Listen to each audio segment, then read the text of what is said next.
He had a buyout on reason. T1 Academy. He had a buyout? What? He had a I forgot how much buyout, it and was. we almost didn't get him. I Really? had to work Shit, impressive. magic to get him out Wow. of T1 Academy. Yeah, they were trying. And that's how we They were got him. scamming me, Wait. and they beat me. Yeah, again. yeah. Then they beat me again. I'm caught, bro. You guys just hate me. You guys really hate me, man. That's rough for you.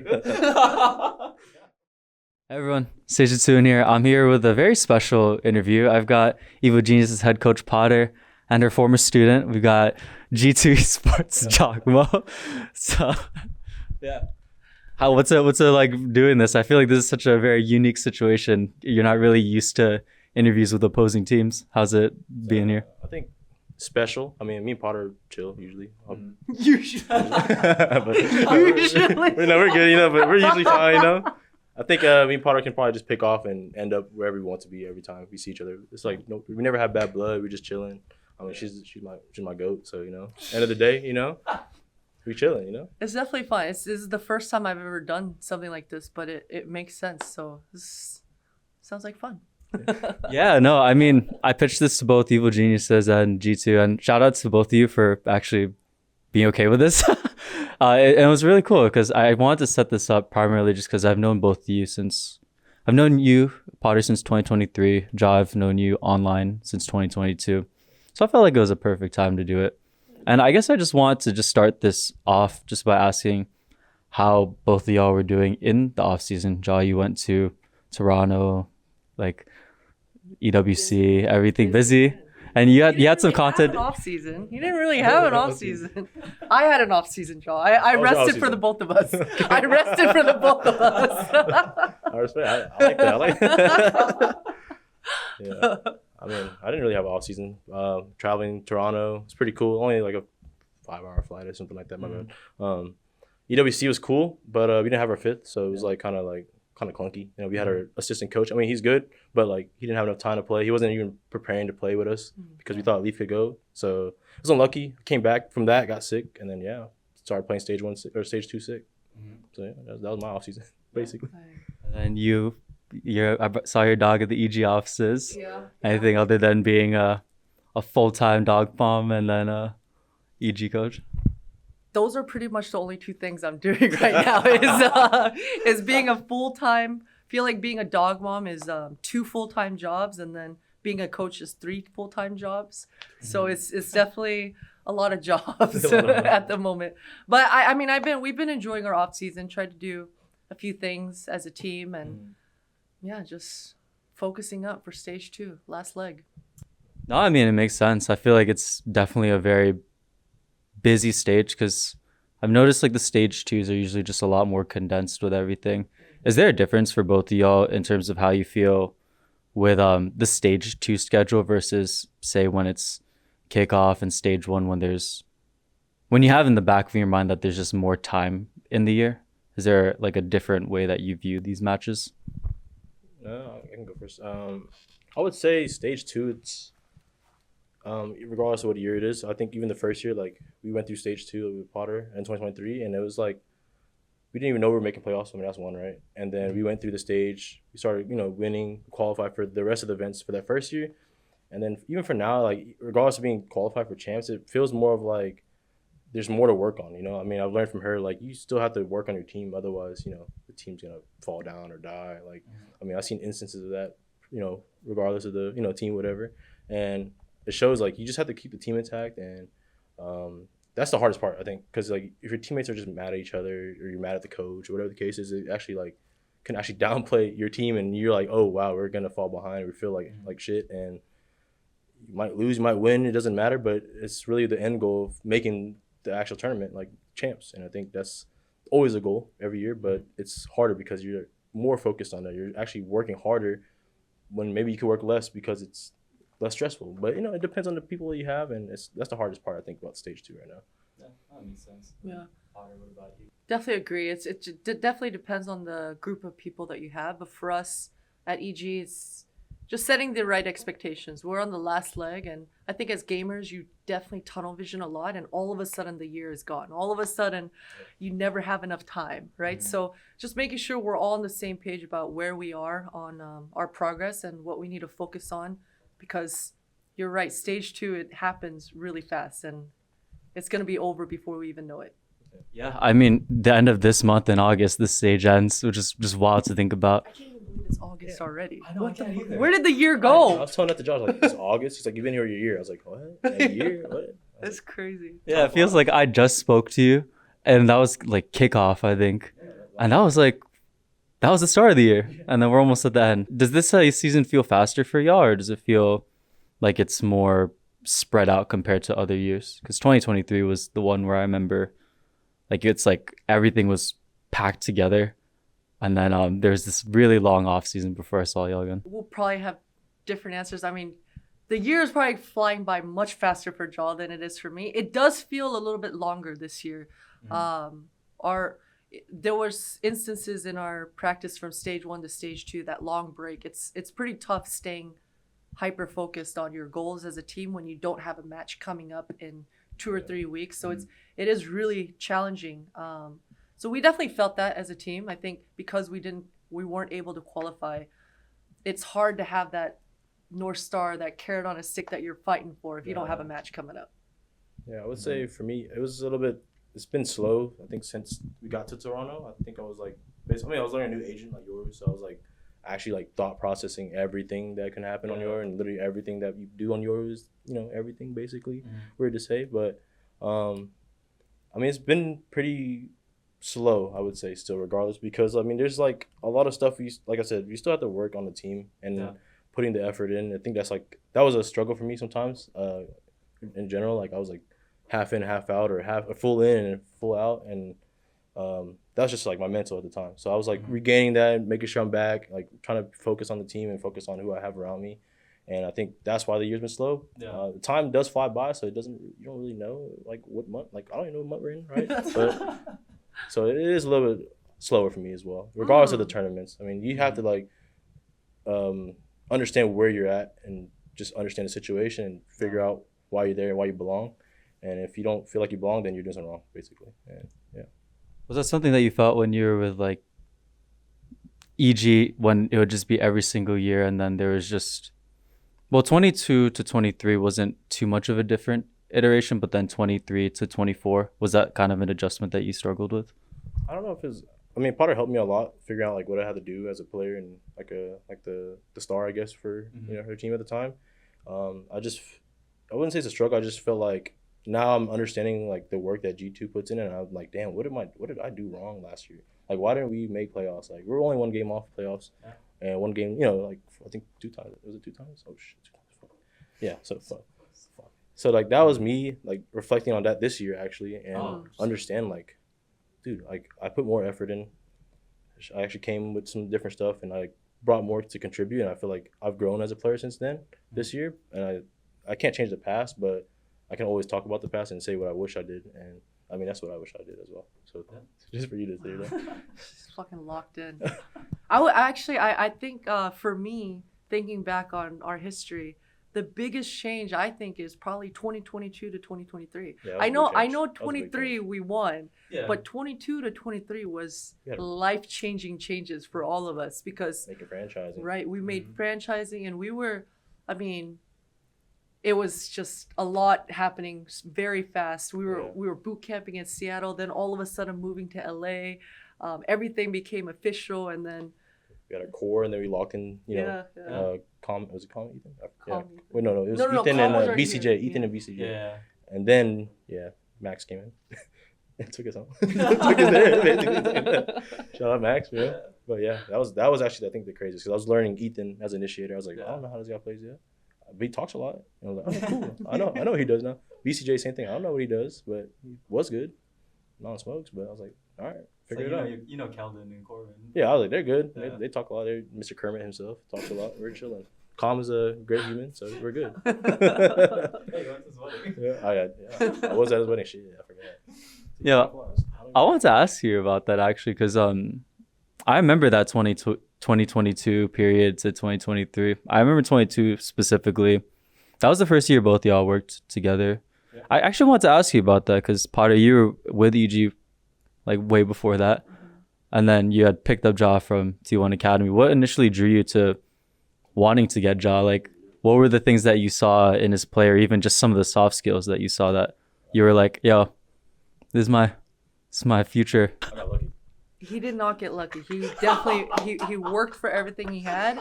But I will say the very first thing that I looked at with Jaw is I saw his fracture clip. I think everyone knows this fracture clip. He's on Reina. This was early on, I think probably in like 21.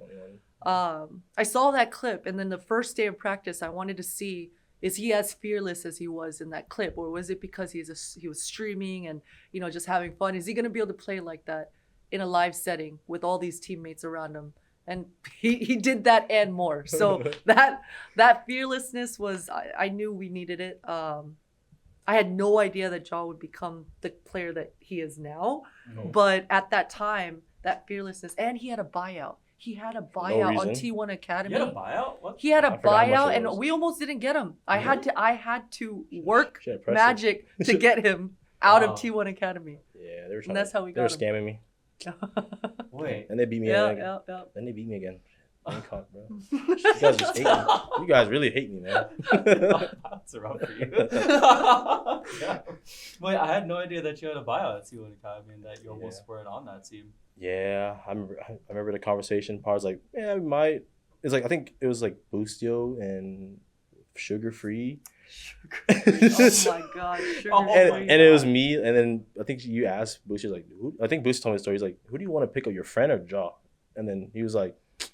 He's like, I can't pick Sugar Free. Like, Jaw's insane. Because we both went, I think it was a split match, like scrim. And we both were, I dropped 40, I think literally 40 or something like that, or around 40, and Sugar Free dropped 30 on like Astra, and I was like, fuck, I'm fucked. Like, he's a good smoke player. Yeah, I'm a good duelist. And I was like, dude, I'm cooked. Yeah. And then I had a buyout, and then I was like, all right, well, my time's done. And then Potter made it work, and I was like, wow. Like, all right, I'm going to do everything I can. And I still do that now. So, yeah. Can you imagine what your life would have been like if like that buyout didn't happen? Like, what would you been doing in 2022? I was actually taking care of my grandpa at the time in North Carolina. So, like, I was going to work a regular job again, take care of him, make sure he was good. Just do the same thing I was doing before, like being a pro. So, I had my morals right, and I was ready to do that and just work and go back to school probably. But I still had like my time where I was still playing like the weekend tournaments, and then boom, like I got lucky. Yeah. Like I said, I got lucky. Potter picked me up. I think Jaw would have made it no matter what. He was already making a name in the ranked scene before that even happened. So he would have made it no matter what. I appreciate it. Now I want to ask you about that, because the 22 season is always very interesting, because that's like when I first heard of, well, I've known of you for a while, but then first time I met y'all, and then I just remember that team was like this underdog team again. You feel you guys were always underdogs, and then I think it was Optic that you had taken down surprisingly, and then you were just popping off in 2022. What was that like to have that first wave for both of y'all, where it's doing well and y'all are making name? No, you go for it. I'm thinking. Well, I was like, damn, I forgot. That Optic win was after we sold our best player too at that time. Dre. So at that time, from split 1 to split 2, this was before we beat Optic. Your boy Dre was on the roster, and he was hard carrying a lot of our matches. So EG sold him, and then they sold him.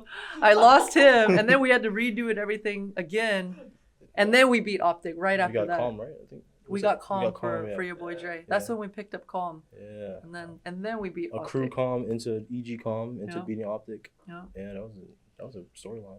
And at that time, Calm was very high. He had high stocks at that time too. He had high stocks, and he almost was probably not going to join us. Everything just kind of worked out perfectly at that time. Yeah. I remember now. Yeah. That's wild.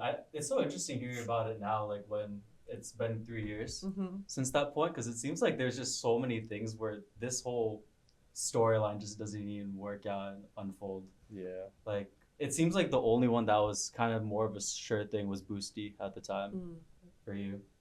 So then, like, what was that like going through that 2022 season? You had this score, and then you find out that you're going to franchising, and then I guess I feel like you talked about it more, but then what really gave you like faith to really stick with, this core of Jaw, Calm, Boosty? It's just because that's how if I didn't come from CS, probably it wouldn't have been as important for me. But because I have 20 plus years in CS building and making teams. It's always been our thing about having that core and making sure that the core at least is set. So for me, that was my number one priority from 2022 going into 2023 is making sure the core is going to be together. Plus, we put in so much work in 2022 as well for that core to be able to be activated. I mean, Busio came straight from Overwatch. He didn't even know. He didn't know what defaulting meant. He didn't know what defaulting meant. This fool's used to hiding behind a Reinhardt shield in order to buy time. So we put a lot of work in that 22 roster. So I was like, there's no way we're making any changes, even if we made franchising, because actually, your old teammate. There was when we made franchising, there were a lot of cores that wanted to join EG, that wanted me to kick the core that I had, and they wanted to come in with their whole team. So there was a lot of blocking that I had to do to make sure that the core stayed together. Yeah, strong hander. Yes. We're gonna say as 3 or 4, and we're good, and then pick up whoever you want. I worked too hard to get a job. We're not wasting any more time. I'm not getting another core and dealing with them right now. I remember those trials. That was a crazy period of time. Just random people coming in, left and right, and Oh, like going into 2023? yeah, because we're trying out the initiator, smoke player. We didn't have a smoke player because we didn't have a smoke player, and then initiator player as well. Was it Flash? Yeah, it was Flash. I guess Ethan was a Flash. Yeah. And then we didn't really have a smoke player at the time, so VCJ came in. Then the story unravels, and I mean the core stuff that she talks about and her values of that. It's like I see it a lot now as well. Yeah. Like last year was like the first year I didn't have a core team. I was like, fuck, I just me and Potter. How do I even like bounce back with people? I'm like, how do I even talk to people? Like I'm actually like more scared, like because I was solo basically. You're with new teammates. So I was learning how to become that, and I feel like from her teachings of that, like I learned how to do it on this team, but I don't know if I learned too late. I don't know. Like, maybe I'm just getting old. Maybe I'm just thinking about too much. But Is there usually a set time with teams that you feel like it takes for a core to really form and then have like a set of protocols and things that is it usually like 2 to 3 months? Is it accelerated if say it happens right before split? Like what's the time frame for that? It's weird. From my experience, from what I've seen, it's of course very situational. I would say 2 to 3 months is not enough at all if you've got a group of players and your core is coming from tier 2, tier 3. 2 or 3 months is not enough at all. You need to give this roster a year or two to be able to marinate. But if you're hand selecting, best in slots, and you're building a roster that you're intending to win with, and you're spending a lot of money on that roster, then of course, 2 or 3 months is definitely enough turnaround to be able to get everyone on the same page and get all those protocols down. But usually when you're working with a team that's developing a lot more than just the team macro, you're developing your individual skill and trying to get better on trying to be more than what you've shown, then 2 or 3 months is not enough. Yeah, I would say I think these guys have been together for same amount of time, 2-3 years, the guard core. Yeah. So I think I see the difference in like their stuff. What I used to see back then with Calm and like Lucio. So like I see them, I let them do what they do, and I just add on the stuff that I've been learning. And like Potter said, it can take a long time, but I think Josh like recommended. What's a good word? He told me the other day, he's like, "Well, you're learning fast." And I was like, "Yeah, it's not like I should be learning fast. You guys are literally you have this whole thing already. Like if I don't learn anything, then I shouldn't even be here. It's like that's the difference between people excelling in a team or just like degrading, because a lot of people just play for stats or like don't play for the team, and you have to play for the team because it's end of the day it's a team game. So I think I see it a lot more now with the team. Like I don't care if I die. Potter knows if I run it down and get a kill and I die, like I'm still gonna talk, still do my job, still tell everybody what to do, and that's more than enough sometimes. Yeah. But I think I've learned a lot. So that's why she fought for you. She did. She did for me. So yeah. Yeah, I want to ask y'all, did you have a favorite moment together, a favorite period of time in those 3 years that you're working together? Was it that Seattle period? I feel like that was the first time I saw y'all together. For me, it was the Seattle period. The crabs. I forgot. We had forgot about the crabs. Seafood in Seattle is amazing for sure, but it was just so it was so fresh. Coming from Counter-Strike for me at that time, it was like I was so done with it, and it was so many years, and Valorant brand new, and I'm seeing all these kids, their eyes are just lighting up with everything new coming in, and for me it was like I was reliving everything that I had already lived in the early 2000s with Counter-Strike in a brand new game, and it was amazing to see everything through these guys' eyes and growing with them. It was awesome. I would say that was like, since it was the start of my esports career on a pro team, that was like one of my moments I cherished the most. But I think honestly, like, it sounds cheesy, but I think the moment I cherished the most is like when we won champs, and I asked Potter, I was like, what's next? Like, I genuinely didn't know what's next. But I was like, Potter, what do we do next? And she's like, Jaw, we won already. I was like, oh. Like, she had to tell me, like, Jaw, we're done. Like, just chill for a little bit, like, enjoy it. And I was like, wow, like, all right. And then, you know, that taught me a lesson, how to actually enjoy a little bit of life. And I was like, yeah, I'm gonna take that. And I did that. So it feels good. I mean, well, to follow up on that, what was that like when you all actually did win champs? I remember my hometown, Los Angeles, everything. Like, what do y'all even remember? Like, was it just, what was that feeling like? Because I've never had something like that where you just win. I mean, I remember just jumping on my chair. Like, I was trying not to, like, knock the chair. I was trying to be respectful, not fly the chair off the fucking stage. Yeah. I was just running. I saw Booster crying. I saw Calm, like, crying. I was like, holy shit, I gotta dap up the teammates. Yeah. Then I went to go look for my mom in the crowd because I forgot where it was because I started blacking out. Like, oh, interesting. Because I was like, it's too much, like, adrenaline, too much, like, overstimulated. I looked at my parents. I was like, wow, like, I did it. I just gave them a thumbs up. And then started yelling at the crowd, and then waited for Potter and Tony to come out. And I was like, that was the moment. I was like, what's the next, Potter? I was like, I didn't know. Like, that was me. Like, I mean, Potter has a different story because she was, like, watching. Yeah. So I can only imagine. So. What was that like for you, Potter? Like, watching from the stands? Because I feel like you had more time to take that in. For sure. I mean, you get to walk back in the stage. Like, you actually got to walk out and be like, I hope you didn't black out.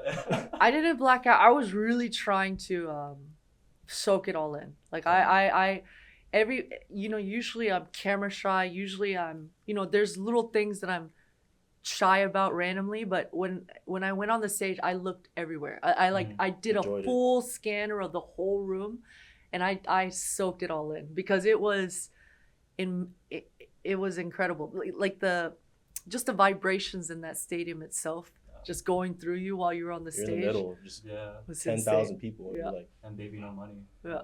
Slap. It did. It actually did though. It actually did. That opening ceremony was fire. It was good. That's what I took it in. Whenever she was saying take it in at the end, I took it at the beginning. I was like, damn, I do belong here. Yeah. I was like, and then they had a spotlight on us for each player, and a coach, I think, at the end, and they shine a spotlight. I was just looking at it. I was like, wow. Yeah. I didn't look at the crowd. Just looked at it. I was like, who's watching over me right now? Took it in. I was like, all right, time to play. Well, the whole beginning part of the whole grand finals was fucking insane. Yeah. Like, when they showed the video and we could hear our voices and just hyping us up, we're all standing on the bottom of the stage, all watching on the big screen. Peeking through the little cracks because they're still walking around, like, trying to get to the stage. We're just trying to peek through, trying to see, be like, oh my God, that's us. And it was insane. Oh, man. Let's start closing out, but I just wanted to ask y'all, because y'all were together for 3 years, very long time. You went through a period where it was before franchising. Getting into franchising, you were buying, you were making your pitches for Jaw. You didn't know you don't know what you were doing. Like, what's like the thing that you miss most about just seeing each other, like, every day? I don't know. It's weird to say. I mean, I actually enjoyed, like, just having Potter around, like, practice outside the game, like. Yeah, outside the game for sure too. Yeah, I remember that. Yeah. But we had a good times outside eating and stuff. But I mean, just generally having Potter, like, she's like a good mentor. Like, I think I learned a lot from her, and I still bring it out every day. Anytime anybody gives me an interview, I gotta give my respects, And I think everybody knows that, and they see, like, what I've had with her, and they trying to, like, add more to me, and learn from what she taught me, and I think that's, like, my blessing, because I get to teach my people I know now, and I always carry on her work, and I'm trying to be good for her, like, regardless of if I'm on a team. Like, if I win another trophy, I know she'll be happy. If she wins another trophy, I'm not gonna be mad. Like, that's just how I've always seen her, and I appreciate Potter for that. Y'all dapped each other up after the series and the playoffs every time. What about you, Potter? For me, it's gotta be. You know, I always say this to all my players, and since I coach Jaw, I always say it is, we can't afford to cry, so just laugh it off. Just shake it off, laugh it off. We're not gonna cry right now, so we might as well laugh. It was always easier said than done, and I didn't realize it was because Jaw was my player. That's why it was easier, because he's always laughing. You know, one time I made us VOD review till 6 a.m. We're all exhausted, but still Jaw is cracking jokes. You know, he's still cracking jokes. He's still just that kind of energy. You can't fake it, and you can't. So that sort of energy is missed. I miss that. Yeah. How often do y'all get to see each other in the season? Like, is it just in passing Just at the this games. point nowadays? Just at the games, like if they have a second game, or basically they have a second game or I have a second game. Oh, gotcha. Yeah, it's kind of hard. Like she's working all day, I'm working. I literally been getting off at like 8 or 9, and then still streaming. So I'm just trying to keep informed, and I know that she's still working. I know how she works after hours, putting the VOD review work and figuring out what she has to do to, like, play the next team or for her team. Yeah, so. Yeah. It's hard, If we pull up a random dinner, then it just happens. So yeah, that's just how it works, Any closing remarks that y'all have for each other, or just fans? Anything? Do you have anything? I don't really know. No. Yeah. GG's, you destroyed us this time, John. GG's. Me? I was getting shit on. Corona just getting spammed. Oh man, I didn't play the game. That's bad. Oh, I hate that, man. All right, thank y'all. Appreciate it. Thank you. Bye. Peace.